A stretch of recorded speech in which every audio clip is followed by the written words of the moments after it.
આ એક કિસાન શિબિર જેવી આપણે શરૂઆત કરવા જઈ રહ્યા છીએ. શરૂઆતમાં આપણે શિબિર ચાલુ કરીએ, મહેમાનોનું સ્વાગત કરીએ એના પહેલાં આપણે પરમાત્માને યાદ કરીએ. ગુરુ બ્રહ્માથી આપણે યાદ કરશું તો દરેક વ્યક્તિ તન મનથી ગુરુ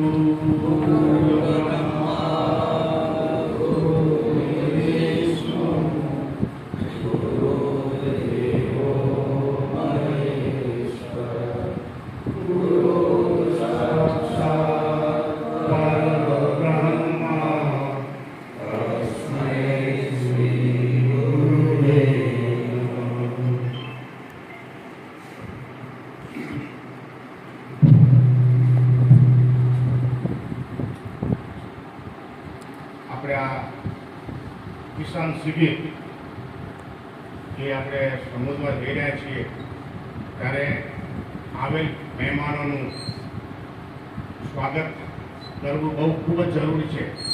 તો પહેલાં આપણે કિસાન એવા બલરામભાઈનું સ્વાગત ગંગારામભાઈ સરદારભાઈના હસ્તે આપણે ફૂલહારથી આપણે કરીશું.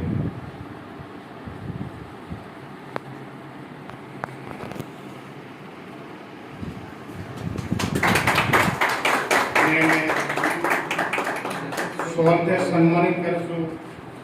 તો જેથી આપણે વિનંતી કરું કે એમને સોલ ઉડાડીને સન્માનિત કરે.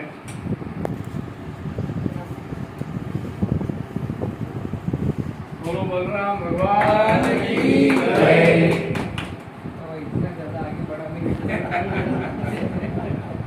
જે ક્રમશર આગળ આવે ચિરાગભાઈનું જે વાંસના નિષ્ણાંત એનું સ્વાગત આપણે ફૂલહારથી કરીશું. ભોગીલાલભાઈ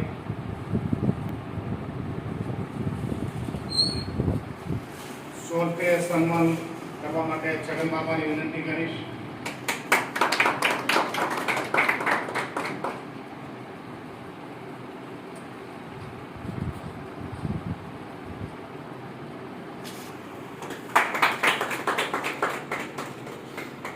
એ જ ક્રમશર આગળ આપણે આપણા 4 તાલુકાના પ્રમુખ સુંજિયાપાનું સ્વાગત ફૂલહારથી મારું નામ લખેલું છે.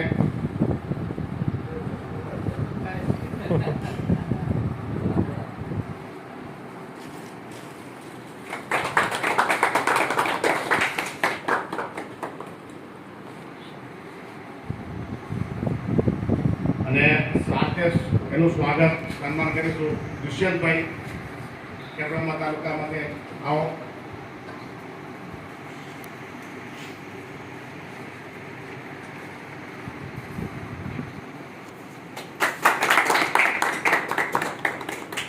જયંતિભાઈનું સ્વાગત પિયુષભાઈ ફૂલહારથી પુષ્પગુચ્છથી.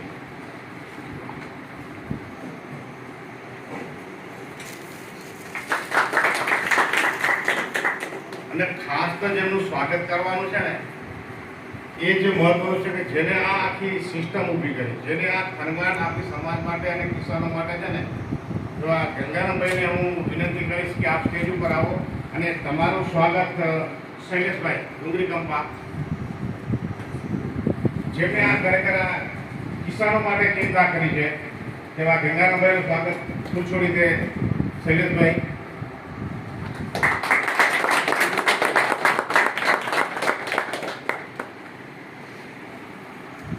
આવેલ સર્વ કિસાનો વતીથી આવેલ મહેમાનો તથા 4 તાલુકા પ્રમુખ, વિજયનગર અને ઈડરના પ્રમુખનું આ તબક્કે કિસાનો વતીથી શબ્દોના ફૂલ રૂપીએ અહીંયા હું સ્વાગત કરું છું.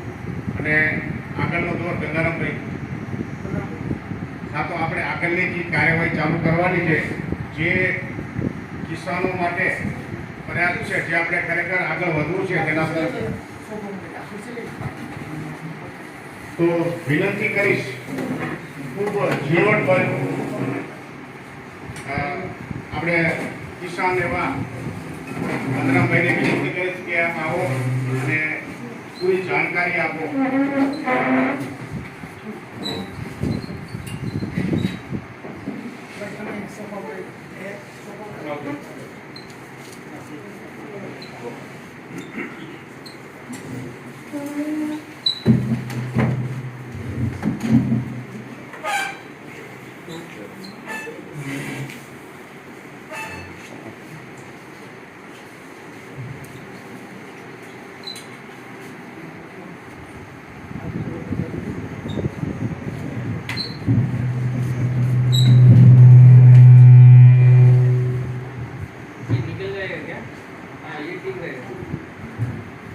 બોલો મિયા માત કી જય।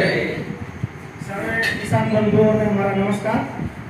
આજે આપણે આ બલરામભાઈ છે એ ઘણા વર્ષોથી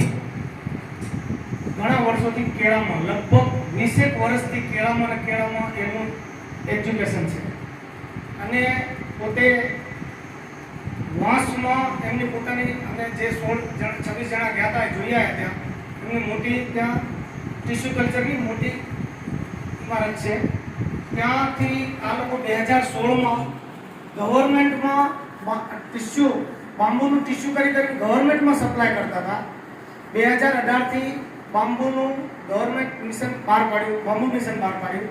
પરંતુ આજે આપણે વિષય છે કેળા, કારણ કે કેળામાં પાણી વધારે જોઈએ અને પાણી આપણા જો ચારે તાલુકાનો વિચાર કરીએ તો આ બેલ્ટ જ એવો એક બેલ્ટ છે કે જે પાણી વધારે છે। એટલે આપણે આની સભા અહીંયા રાખી અને બાંબુની આવતીકાલે 8:30 વાગે વડાલી કંપા આપણી છે, તો બાંબુ માટેના જેટલા રસો ધરાવતા હોય ત્યાં સવારે આમંત્રણ છે બધાને। આજે આપણે ફક્ત કેળાનું અહીંયા કરશું। બલરામભાઈને વિનંતી કરીએ કે કેળાનું અમને સંપૂર્ણ જ્ઞાન, કેવી રીતે કેળા હોઈ શકે, કેળાનું શું માવજત થઈ શકે અને કેળાને કઈ રીતે તેનો નિકાલ થઈ શકે એ બધું જ આપણે આને રજૂ કરે એવી વિનંતી। બલરામભાઈ આપકો વિનંતી આઈએ।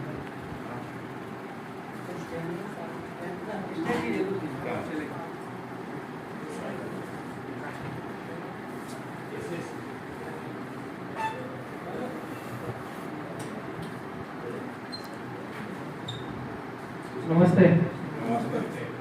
आवाज पीछे तक आ रही, बालकनी में बराबर जी। मेरा नाम बलराम किसान है और मैं बड़वानी मध्य प्रदेश से हूँ।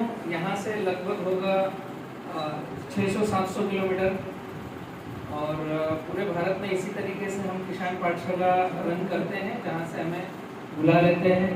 आपका जो अभी लाड़ प्यार में देख रहा हूँ, इसमें ऐसा मुझे लग रहा है कि जाने नहीं देंगे, रेल पकड़ के बिठाएंगे। एक्चुअली अभी जो चल रहा है हम किसानों के बीच में, जैसे टेम्परेचर अगर आप देखोगे मोबाइल में तो 42+ दिखाएगा आजकल, है ना? शायद यही 10 साल पहले 35-38 होगा शायद यहाँ का, इसी गांव का, इसी शहर का। नहीं, ग्लोबल वार्मिंग पीछा पकड़ के चल रही है हमारे, शायद हमसे आगे हो गई है। और जिस हिसाब से क्लाइमेट चल रहा है, क्लाइमेट चेंज जो हो रहा है, तो फसलें कौन सी सपोर्ट करेगी ये हम किसानों को पता नहीं है, किसका मार्केट सपोर्ट करेगा ये हमको पता नहीं है। आज पूरे भारत में प्रश्न है हर किसान के मुख पर कि अगली फसल कौन सी लगाऊं, ये समझ में नहीं आ रहा। आपके पास है कोई क्वेश्चन? यही प्रश्न होगा ना कि अगली फसल कौन सी लगाना है। बिल्कुल। हमारे पापा पिछले 25 साल से खेती कर रहे हैं, हम 20 साल से खेती कर रहे हैं, हमारे दादा 50 साल से खेती कर रहे हैं। खेती हो रही है, पानी है, कर्म करने को तैयार हैं, सभी संसाधन हैं। ग्रीन रेवोल्यूशन आया, ट्रैक्टर, हरित क्रांति आई, बिना मजदूर से भी खेती हो जाएगी। लेकिन एक सबसे बड़ा प्रश्न है कि ये फसल निकल गई, अगली लगाना कौन सी है ना? बहुत बड़ा खतरनाक क्वेश्चन। हमें मिलकर के इसका हल निकालना पड़ेगा। एक मैंने 2006 में एक पिक्चर देखा था, फोटो, दैनिक भास्कर में एक कार्टूनिस्ट लहरी करके है जो कार्टून बनाता है। उसने क्या किया, एक हल बनाया। हल समझते हैं ना?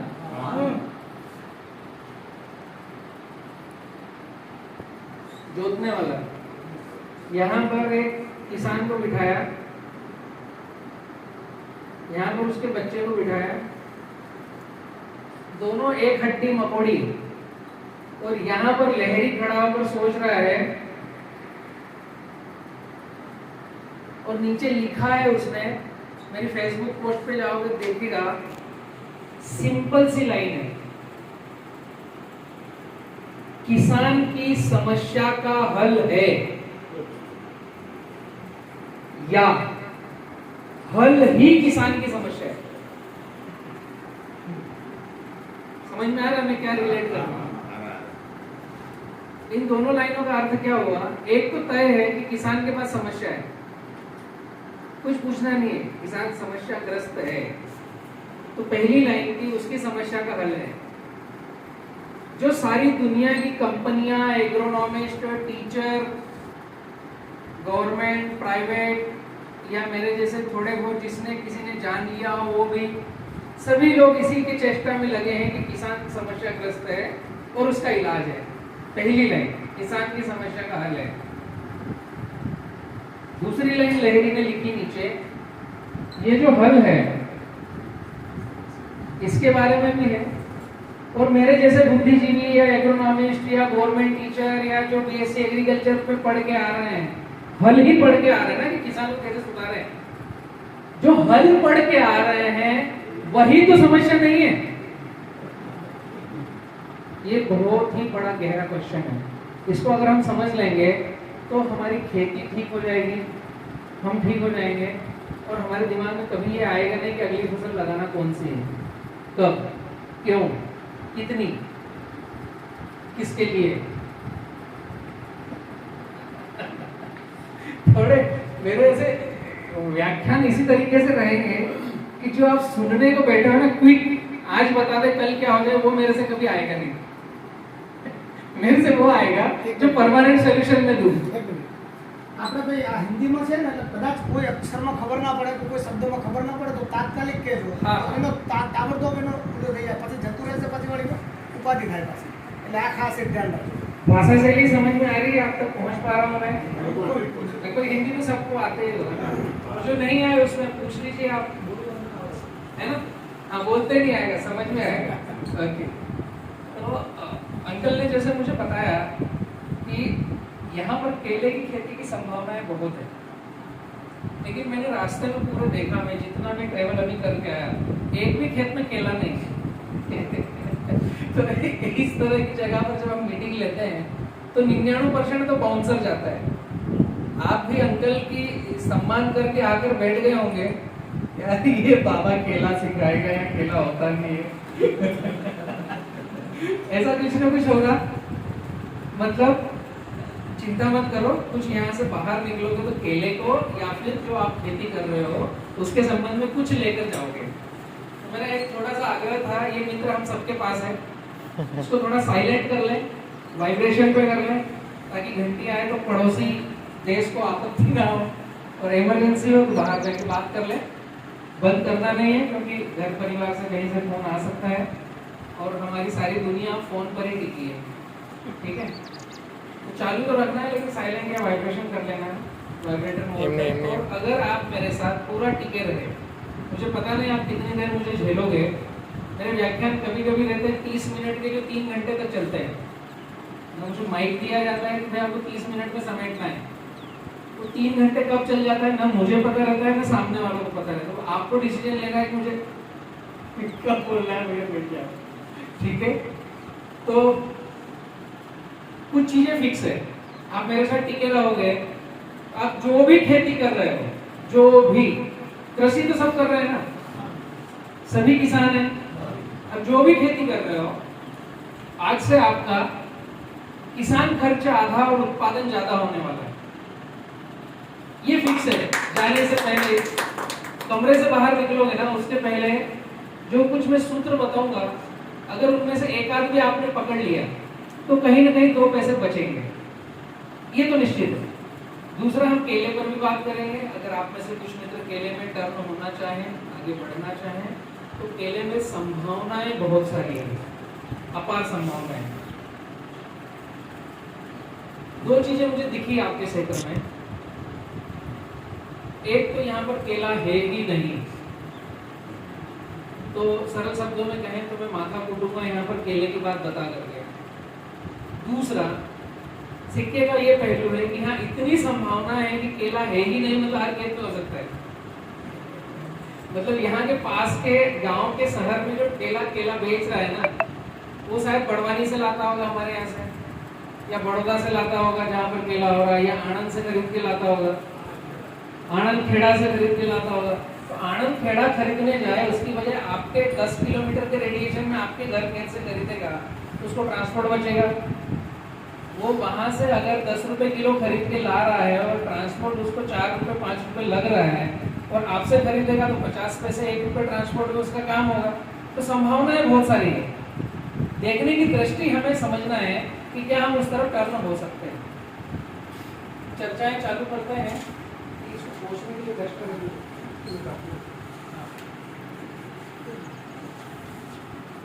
अभी मुझे थोड़ा सा सेशन आगे बढ़ाने से पहले एक दो चीजें समझनी है। यहाँ पर आप कौन सी खेती कर रहे हैं और उसमें समस्याएं क्या आ रही है। खेती कौन सी कृषि, उसके नाम बताओ ना, कौन सी फसलें ले रहे हैं। सोयाबीन है, मूंगफली है, रेनी सीजन में वो लगाते हैं। सोया मूंगफली, मूंगफली, आलू, तरबूज और पपीता भी होता है। पपीता और मूली लगभग एवरेजन ये जाता है, आगे फिर मिक्स बीच में ऐड होता होगा। ओके,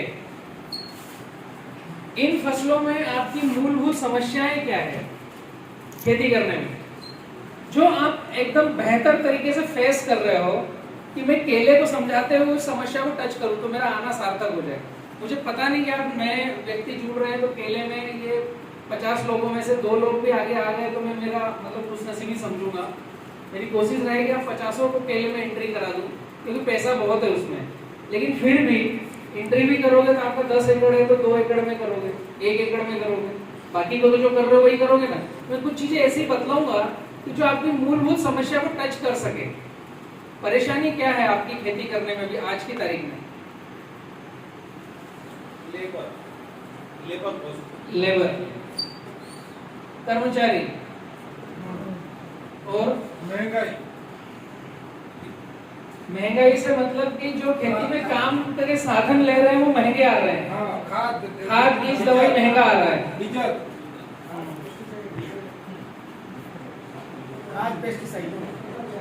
ये अभी हो कैसा रहा है पता है कि महंगाई जैसा शब्द तो बोला ना। पहले क्या होता था, मेरे नाना जी कहते थे कि खेती के जैसे कोई बिजनेस नहीं, एक मुट्ठी धो के आओ और एक बैलगाड़ी लेके आओ, ऐसा होता था पहले जब केवल गोबर डलता था। फिर बाद में ग्रीन रेवोल्यूशन आया, फिर जैसे अंकल ने बोला महंगाई आ गई है अभी हर चीज में, तो एक मुट्ठी अगर आपको बीज लाना है तो एक ट्रैक्टर भर के पैसा देना पड़ता है। ऐसा हो रहा है, ठीक है। तो अभी जितना खर्चा है थोड़ा सा समझाऊंगा मैं। अभी खर्चा हमारा अगर 100 रुपए का है तो 100 रुपए का हमने उत्पादन लिया, और थोड़ा बहुत अगर वातावरण कमजोर हुआ, रेट कमजोर हुआ, हमसे पका कमजोर, तो उत्पादन कम खर्चा ज्यादा हो रहा है। पहले क्या हो रहा था, हमने जितना खर्चा किया उससे उत्पादन हम इतना ले रहे थे। यही हमें पैरेलल करना है कि किसान खर्चा आधा करना है और उत्पादन को ज्यादा करना है। तो ये जो गैप आएगी ना तो हम खेती में टिक के रहेंगे, वरना यहाँ से अहमदाबाद हमारे बच्चों को भेजना पड़ेगा किसी के यहाँ नौकरी करो, जो अभी हो रहा है। ये बहुत बड़ा मुद्दा है महंगाई का। अगर इस मुद्दे पर हम नहीं खेती को टच कर पाए, उत्तम खेती, मध्यम व्यापार, निकृष्ट नौकरी जो शब्द था वो कहीं गायब हो गया है। और किसी का कोई प्रश्न है? क्या समस्या है? वो सूखा ज्यादा आ रहा है ना खेत में, फसल जल जा रही है, सूखता, हाँ। डंपिंग आ रहा है, डंपिंग आ रहा है, मतलब बेल वाली जो फसलें कर रहे हैं या आलू कर रहे हैं, मूंगफली और आलू में ज्यादा आ रहा है, मूंगफली और आलू में ड्राई कम हो हो रहा है। ड्राई हो रहा है। ड्राई हो रहा है, सूखा पूरा सूखा। व्हाइट ग्रब तो नहीं है, गोबरेला नहीं, की है? नहीं वाइट कलर, ब्लाइट आ रहा है उसमें। ब्लाइट। और कुछ है? खरपतवार ज्यादा आ रहा है।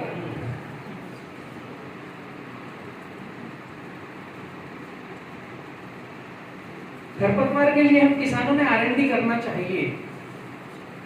मैं इसको लूंगा आगे टॉपिक में। खरपतवार ऐसा लगता है पूरे भारत के किसानों को, मैं जैसे बड़वानी से हूँ, चिराग पटेल मोरबी से है, आप यहाँ, ये गांव का नाम क्या है? ये उमिया नगर। उमिया नगर। गुजरात में ये जो उमिया नगर है ना, यहाँ के किसान या बड़वानी के ले लो या महाराष्ट्र के ले लो या कहीं के भी किसान ले लो, जहां मैं व्याख्यान करने बैठता हूँ, उस किसान को ऐसा लगता है कि मेरे खेत में, तलुन में, मेरे गांव में भी मेरे खेत में सबसे ज्यादा खरपतवार आता है। ये हर किसान की समस्या है। और इसका इतिहास अगर हम देखेंगे तो मेरे खेत में जो फसल थी, फिर पिछले साल की फसल थी, फिर 10 साल पुरानी फसल थी, या तो जो भी इतिहास देखेंगे तो हमारे किसानों का खरपतवार नियंत्रण का प्रोग्राम है। फसल लगाई, छोटा छोटा सा आएगा, उसमें बक्खर चलाना है, वहीं उसको जर्मिनेशन होकर ही उसको अंदर पलटी करना है, फिर थोड़े दिन हुए, 2 सप्ताह हुए, फिर छोटा छोटा दिखेगा, फिर बक्खर चलाना। पौधे के आसपास हम बक्खर नहीं चला सकते, उसको चुनाई करके खेत के बाहर निकाल करके फेंकना है, मेड़ के बाहर। एक ये प्रक्रिया है। दूसरी प्रक्रिया अभी बुद्धिजीवियों ने पिछले 4-5 साल 8 साल से वीडिसाइड दे दिया है। कुछ सिस्टेमेटिक है, कुछ कॉन्टेक्ट है, टोपा लगाकर मारते हैं। कुछ हमारे मित्र थोड़ा ज्यादा मार्केट में घूमते हैं या ओटला पार्टी ज्यादा करते हैं, वो खेत में दवाई डालने नहीं जाते हैं, तो कभी कभी वो दवाई गलत भी डल जाती है। पौधे के ऊपर भी वीडिसाइड डल जाती है, उसको बेचारे को, मजदूर को अगर बताना भूल गए, फिर दूसरे दिन पार्टी होती है दूसरों की, ये ज्यादा होशियार है, इसके यहाँ फसल गई आज, वो खरपतवार नाशक मजदूर ने पौधे पर डाल दिया। तो ये हमारे नियंत्रण के तरीके हैं। हर नियंत्रण का तरीका क्या सिखाता है कि हमने जर्मिनेशन होते ही उस बीज को मार दिया, जो निकल के आया उसको फल पे आने के पहले, मेरी बात को पूरा समझना है आपने, जो खरपतवार निकल के आया वो पूरा वयस्क होगा, फिर फूल आएगा, फिर फल आएगा, फिर उसका दाना गिरेगा, तो अगली क्रिया आएगी ना। हम क्या करते हैं, उसको बड़ा होने के पहले ही चुनाई करके खेत के बाहर नाले में डालते हैं, उसके बावजूद 8 दिन में फिर खरपतवार दिखता है। जादू होता है इसमें। ऐसा कभी सोचा हमने कि मेरे बाप दादा इसको निकाल कर फेंकते आ रहे हैं तो भी खरपतवार आता ही जा रहा है? तो क्या ये इलाज है? बड़ी विकट समस्या है। मतलब हम हर 15 दिन के अंदर उसको निकाली कर रहे हैं, उसको बीज पे नहीं आने दे रहे हैं। इतना बड़ा क्वेश्चन मार्क है। ये बीज आता कहां से? इतना कितना गाजर घास का, चिनियारी का, ये जो ध्रुप है, ये कहां से बीज आता है? ये डोंगली है, डौटा है, ये कहां से आता है? जंगली पौधे हैं, न हमने कभी डाला है, न हमारे मम्मी पापा ने कभी डाला है, न दादा ने डाला है, फिर भी आते जा रहा है। क्या मैं अभी जो सेशन बताऊंगा इसमें संपूर्ण इलाज मिलेगा आपके खरपतवार नियंत्रण का।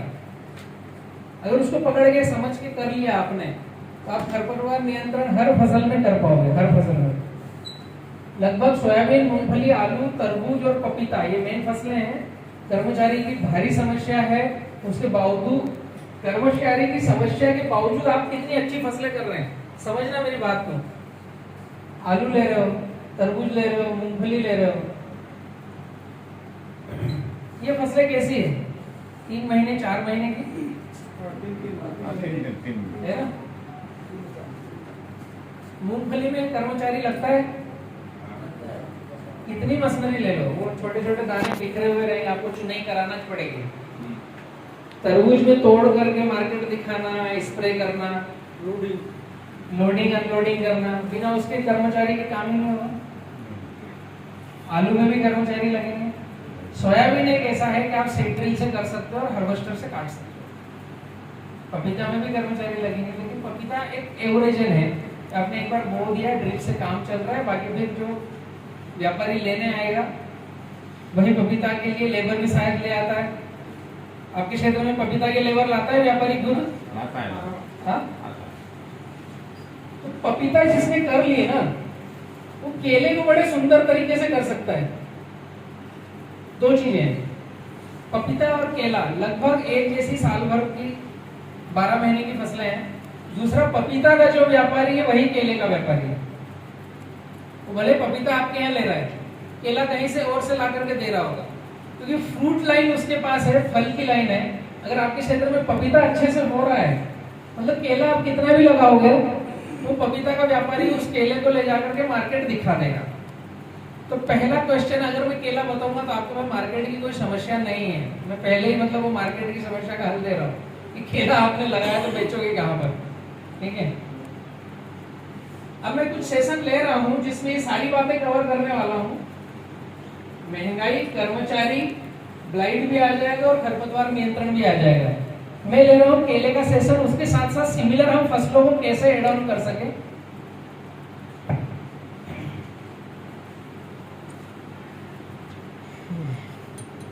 किसी के अगर कुछ प्रश्न बने तो हाथ खड़े करके पूछ सकते हैं।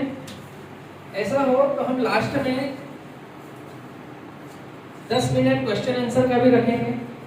मैक्सिमम मेरी कार्यशाला में जब मैं लेना चालू करता हूँ तो लास्ट तक पहला कोई प्रश्न बना तो बीच में आंसर आ जाएगा, लास्ट में आंसर आ जाएगा, सभी के उत्तर मैं दे ही देता हूँ, बहुत लंबा खींचता हूँ। अभी मैंने चालू नहीं किया, चालू अब मैं करने वाला हूँ। ठीक है, तो हम केले को स्टार्ट करते हैं। मैंने आपकी जो जमीनें देखी है हल्की पीली टाइप, कालापन कम है, काली मिट्टी भी है यहाँ क्षेत्र में कम है, पीली, लाल पीली, मध्यम मटमैली इस टाइप की मिट्टी है। काली भी है, काली भी है, ओके। काली मिट्टी पानी पकड़ने की कैपेसिटी रखती है, बाकी पीली, मटमैली ये काली से थोड़ी कम पानी पकड़ती है। तो केले को मिट्टी कैसे चाहिए, अगर ये पहला प्रश्न निकल के आएगा तो जो मैं खेत के बाहर, मैं यहाँ इसके बाहर जो मिट्टी देख रहा हूँ ये सबसे सुंदर मिट्टी है केले के लिए। कैल्शियम की मात्रा जिसमें ज्यादा है, सबसे अच्छा उत्पादन आएगा केले का। जैसे ही वाटर होल्डिंग कैपेसिटी वाली मिट्टी बढ़ते जाएगी, कालापन या डार्क काला या black cotton, heavy black cotton soil आएगी जिसमें पानी आज दिया, या हम कहें कि जो हेवी ब्लैक कॉटन सॉइल आती है उसमें अगर चने की बुआई करना है तो एक ही बार पानी देना है बोने से पहले, बाद में लास्ट कटिंग तक पानी नहीं देना है, वो हेवी ब्लैक कॉटन सॉइल होगी। उसमें भी केला बनेगा लेकिन उसमें पानी प्रबंधन का ध्यान रखना पड़ेगा। और ये जो जमीन मुझे अभी यहाँ से बाहर दिख रही है ये सबसे सुंदर है केले के लिए, मतलब उसमें अगर 25 किलो का वजन आएगा तो इसमें 27 किलो का वजन आएगा, ऐसा होगा, लेकिन पकेगा दोनों। पानी की कंडीशन आपके यहाँ पर कुएं का है या बोरवेल का है या नदी नालों का है, कैसा है पानी? बोरवेल। कुआं और बोरवेल। बोरवेल कितना गहरा गया है? 150 फीट तक। 150 से 250 के बीच में। ओके। और किसी को पता है कि टीडीएस और पीएच क्या होगा, एवरेजन? पीएच से हमने जो घर पे पानी पिया ना, हाँ, वो कुएं का ही था। कुएं का, वो तो ठीक था स्वाद उसका। ये जो इलाका है ना जो पहाड़ के अंदर का, उसमें पीडीएस इतना ज्यादा नहीं है। हाँ, लेकिन यहाँ से आगे जाएगा तो पीडीएस बढ़ता जाएगा, गहराई भी बढ़ती जाएगी। हाँ, गहराई बढ़ती जाएगी, वैसे पीडीएस बढ़ता जाएगा। लगभग जो मैंने घर पे पानी पिया वो एकदम सुंदर है, कुछ उसमें दिक्कत नहीं है। सभी फसलों के लिए 7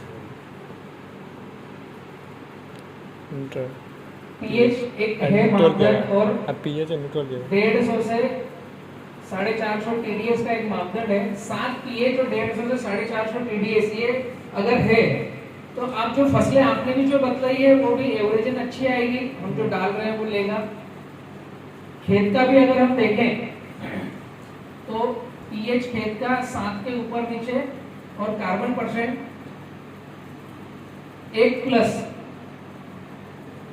कार्बन परसेंट मिट्टी का ये होना चाहिए, पीएच ये होना चाहिए, और टीडीएस पानी का 150 से 450 और पीएच उसका 7 के आगे पीछे होना चाहिए। एक्चुअली तो 6.5 रहना चाहिए, लेकिन 7 तक अच्छा है। इसके ऊपर हुआ बेसिक कोई सी भी फसल हम कर रहे हैं उसमें हम फर्टिलिटी डालेंगे तो पौधा उठाएगा कम, जमीन में रुकेगी। जमीन में अगर कार्बन परसेंटेज 1 से अंदर है, हम जो भी फर्टिलिटी डालेंगे, फर्टिलाइजर डालेंगे, पौधा अपटेक कम करेगा।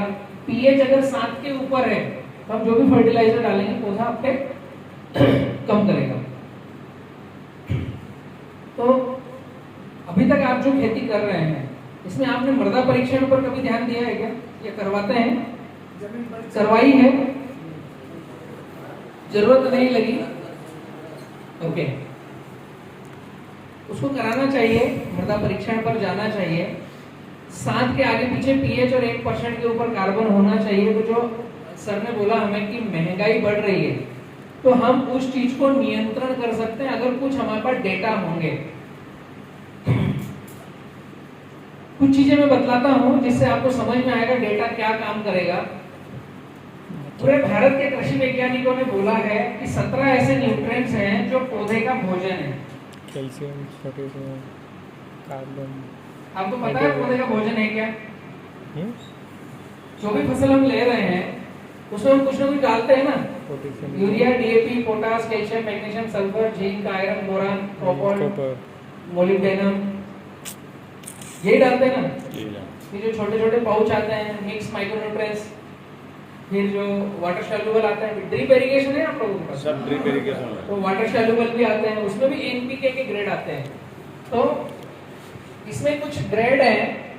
एक नंबर श्रेणी में आते हैं carbon dioxide, oxygen, hydrogen. 2 number की श्रेणी में आते हैं नाइट्रोजन, फास्फोरस, पोटेशियम, इसको बोलते हैं एनपीके। अपनी भाषा में यूरिया के अंदर नाइट्रोजन आता है, डीएपी के अंदर 46% फास्फोरस आता है, एसएसपी के अंदर 16% फास्फोरस आता है। पोटेशियम मतलब इसको के से दर्शाया जाता है, जो पीले कलर का पोटास का बैग आता है उसमें 60% पोटाश आता है। ये मुख्य पोषक तत्व है। कोई सी भी फसल हम करें उसमें अगर इनकी मात्रा हमने जो डाली और पौधे ने अपटेक करी, इसका अगर बैलेंस सही है तो आपको उत्पादन अच्छा मिलता है। ये हमारी मनस्थिति में डाला गया है और ये हमें पता है। इसके बाद में तीसरे नंबर पे आते हैं कैल्शियम, मैग्नीशियम, सल्फर। ये सेकेंड एलिमेंट है। आपने मिक्स माइक्रोन्यूट्रिएंट्स में देखा होगा कि कैल्शियम सल्फर का कॉम्बिनेशन आता है, कैल्शियम मैग्नीशियम का कॉम्बिनेशन आता है। और चौथे नंबर पे ग्रेड आती है zinc, iron, boron, molybdenum, copper, cobalt, micronutrients जो सूक्ष्म आंखों से देखे नहीं जाए। इनकी एक कैटेगरी डालने की एक कैटेगरी है, एक तरीका है, एक क्षमता है, एक मापदंड है। ये जो गैसें हैं ये किसी भी फसल में, अब मैं सूत्र देते जा रहा हूं, केले में भी यही सूत्र काम में आएगा और आप जो खेती कर रहे हैं उसमें भी यही सूत्र काम में आएगा। जैसे कुछ एग्रीकल्चर में थंब रूल होना चाहिए ना, थंब रूल, इसके बगैर खेती नहीं होगी। आप अगर थंब रूल को फॉलो नहीं कर रहे हो तो खेती गड़बड़ हो रही होगी। इसको आप रिलेट करके देखना है, को रिलेट करके देखना। मैं जो बता रहा हूँ कि आप जो कर रहे हो वो कैसे कर रहे हो और बलराम ने बताया वो कैसे है, तो थंब रूल है कुछ। ये जो हवाएं हैं ये टन में लगेगी। नंबर 1 क्या लगेगा? टन में। 1 एकड़ में कितनी गैसें लगेगी टन में, वो पौधा वायुमंडल से ले लेगा, हमें जाकर देने की आवश्यकता नहीं। एनपीके लगेगा क्विंटल में, टन क्विंटल, साल भर में। 1 एकड़ का मैंने तरबूज लगाया है तो नाइट्रोजन, फास्फोरस, पोटेशियम उसमें मैक्सिमम क्विंटल में लगेगा। 1 एकड़ का केला लगाया है तो एनपीके मैक्सिमम क्विंटल में लगेगा। मैं मैक्सिमम की बात कर रहा हूं, मतलब 3 डिजिट का केजी, इससे ऊपर नहीं लगेगा कभी भी। ये थंब रूल बता रहा हूं मैं, ठीक है। अभी कैल्शियम, मैग्नीशियम, सल्फर ये लगेगा किलोग्राम में, मतलब मैक्सिमम 99 किलो। समझ में आ रहा है मैं क्या बता रहा हूं? किसी भी फसल में 1 एकड़ में अगर हमें कैल्शियम, मैग्नीशियम, सल्फर का उपयोग करना है उसकी पूरी फसल चक्र की क्रिया में तो मैक्सिमम साल भर, 3 महीना, 6 महीना, 8 महीना, मैक्सिमम साल भर की फसल। फिर अगले साल का फिर वो सूत्र चेंज हो जाता है। तो अगर सेकेंड एलिमेंट उनको लगेंगे तो किलोग्राम में लगेंगे। थर्ड एलिमेंट अगर लगे उनको, जिंक, बोरान, पीछे तक दिख रहा है, यहाँ पे लिख रहा हूं मैं। थर्ड एलिमेंट जो लगेंगे, मैं लिख रहा हूं 4 क्योंकि ये गैसें आ गई है यहाँ पर, तो ये लगेंगे ग्राम में, किलो भी नहीं लगेगा, ग्राम। क्या? Zinc, iron, boron, copper, cobalt, molybdenum, ये माइक्रो न्यूट्रिएंट्स, माइक्रो। अगर आपका 1 एकड़ का तरबूज है, 1 एकड़ का केला है, तो उसकी पूरी फसल चक्र में 1000 ग्राम से अंदर ही आपका ये सब कुछ लगेगा। आप चाहो तो लिखते जाओ, ठीक है। दूसरा, ये वीडियो रिकॉर्ड हो रहा है, यहाँ का सेशन किसान पाठशाला के चैनल पे रहेगा। आप लोगों ने कितनों ने देख रखा है यूट्यूब पर किसान पाठशाला? कुछ लोगों ने देख रखा है, 20-30%। बाकी ने नहीं देखा है तो ये लोगो है उसमें, और ये यूट्यूब पर डालोगे किसान पाठशाला तो एक मेरा चैनल मिलेगा। हम पूरे भारत में जो किसान पाठशाला लेते हैं, जिन विषयों पर काम करते हैं, आप घर पे बैठ करके मेरे सारे व्याख्यान देख सकते हो। उसको सब्सक्राइब करो तो डेटा आपको घर पे डेली मिलता रहेगा। मैं पूरे भारत में क्या क्या कर रहा हूँ सब दिखेगा। तो माइक्रो न्यूट्रिएंट्स आपको 1000 ग्राम के अंदर, मतलब 999 ग्राम के ऊपर नहीं लगेगा, ये थंब रूल है। किसी ने माइक्रो न्यूट्रिएंट्स का उपयोग किया है? करते हैं सभी। एक सिंपल सी भाषा में पूछूंगा, माइक्रो न्यूट्रिएंट्स के पाउच पर लिखा क्या होता है? कितने ग्राम क्या है? जैसे बोरान के ऊपर परसेंटेज होगा 0.2%, आयरन के ऊपर होगा 0.003%, या ज्यादा दिखाना होगा तो 3000 ppm ऐसा होगा, ppm पार्ट पर मिलियन। 0.02% मतलब क्या हुआ? बोरान का पाउच आता होगा मैक्सिमम, माइक्रो न्यूट्रिएंट्स का पाउच 250 ग्राम का ऊपर का नहीं आता होगा ना ज्यादा उपयोग करने में। 1 किलो भी लाते होंगे तो 200-250 ग्राम ही उपयोग करते हैं ना। तो पाउच ही कंपनियां 200-250 ग्राम की देती बना कर। अब अगर 250 ग्राम के पाउच जिसमें 0.02% बोरान है, उदाहरण में बता रहा हूं, बोरान सबसे ज्यादा परसेंट में आता है, बाकी सारी चीजें तो और कम आती है। आयरन लिखा हुआ 0.003%, ऐसे 1-2 जीरो के बाद लिखा होगा। और कोई कंपनियां क्या करती हैं, ऐसे 0.003 की बजाय लिखती है 3000 ppm, मतलब ये परसेंट नहीं आया ना। अब मेरे जैसे इसको पढ़ लेंगे कि 0.003 मतलब 1 ग्राम भी नहीं है इसमें। उस 250 ग्राम के पाउच में अभी कल्पना करो, 250 ग्राम में 0.2% बोरान, मैं इसको अगर जीरो को भी हटा दूं, डायरेक्ट 2% कर देता हूं बोरान, तो 250 ग्राम में 2% कितना होगा? थोड़ा कैलकुलेट करो। 100 ग्राम में 2 ग्राम, 2% मतलब 2 ग्राम हुआ ना। तो पूरी उस 250 ग्राम के पाउच में 5%, 5 ग्राम। ये जो 5 से 10 ग्राम का खेल है ना, ये केवल महिला मंडल को पता है कि कितने तोले का है। हम आपको नहीं पता है। अभी आपका 1 एकड़ खेत, 1 एकड़ खेत की जमीन को समझो यार, 43,560 स्क्वायर फीट, 43,560 स्क्वायर फीट 1 एकड़ जमीन, उसमें 5 ग्राम बोरान आपका जाएगा। इधर जा रहा है, थोड़ा कल्पना करो।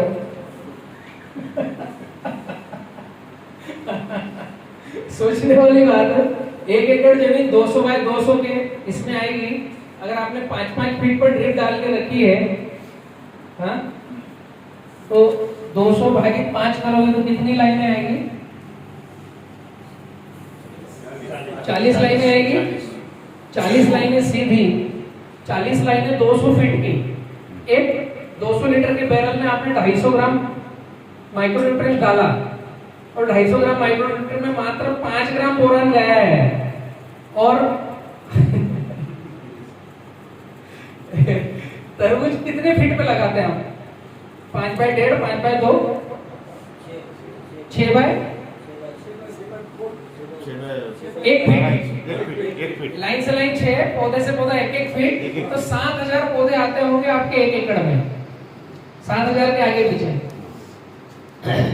अब किसी के पास कैलकुलेटर हो तो निकालो, मोबाइल है किसी के पास? मैं थोड़ा सा मेरा गणित कमजोर है।